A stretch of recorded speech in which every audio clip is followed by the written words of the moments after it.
I am continuing in my reading. What I'm doing in this series is to read through the entire standard works of the Church of Jesus Christ of Latter-day Saints. This consists of the Bible, the Book of Mormon, the Doctrine and Covenants, and the Pearl of Great Price. I am continuing reading in a chronological order, according to event, not according to publication or volume, so I'm skipping around a bit as I move along. So, we pick this up now in the histories again. We read the first 20 verses. This is the next section. I believe it's only about 10 verses long. 6 verses, verses 21 to 26.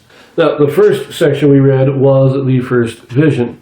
It was also setting the stage, all the confusion as the various sects competed in debates, and as he says, the theology and philosophy and sophistry and everything to try and win converts and get people to come to their church instead of other churches. Of course, Joseph Smith was confused, read in James, decided to go pray about it, and we had the first vision.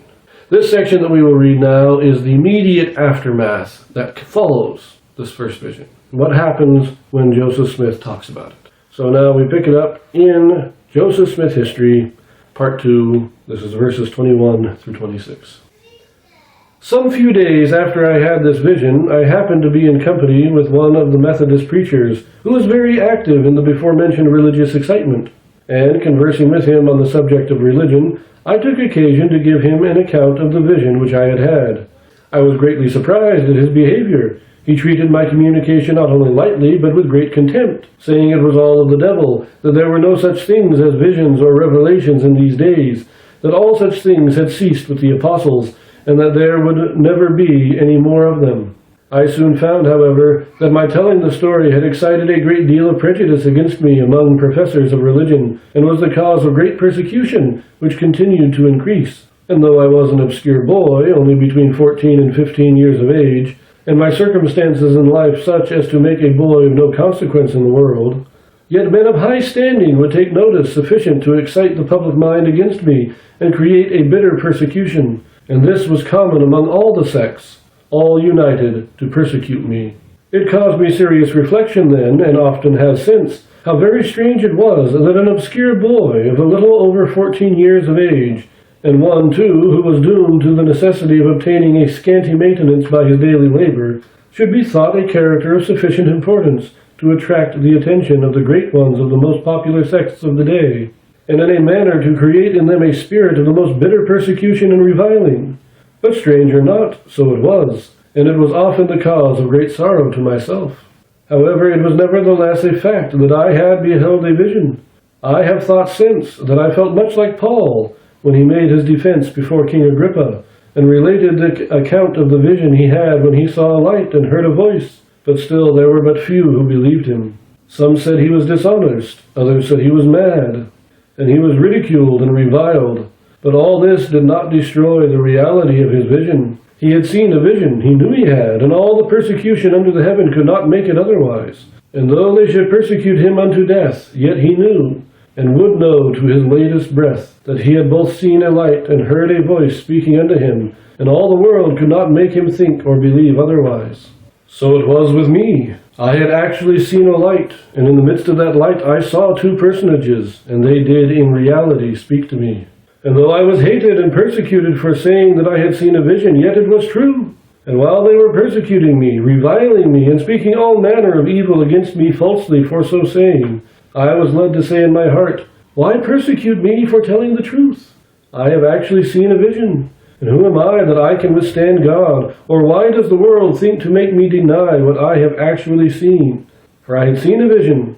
I knew it, and I knew that God knew it, and I could not deny it.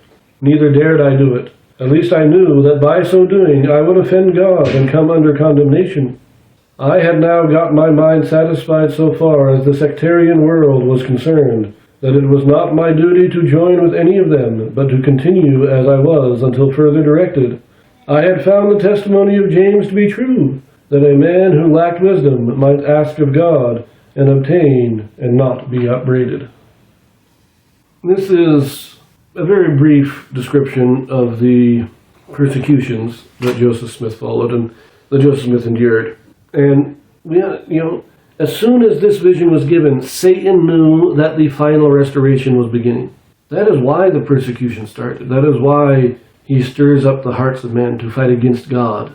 The final for at least 1,500 years, Satan had a grip on all the world. Sure, there were good people that were doing their best, but for 1,500 years, the gospel and the priesthood had not been on the earth. There was no direct antagonist towards Satan and his workings, his kingdom. That just didn't exist.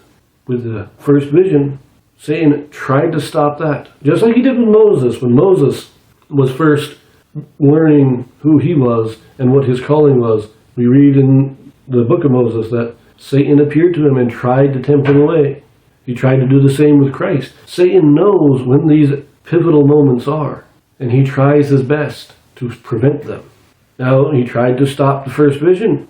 That failed. So now he is ramping up, he is stirring up the hearts of the men against Joseph Smith. Now, these preachers of religion, are they all evil Satan worshippers? No.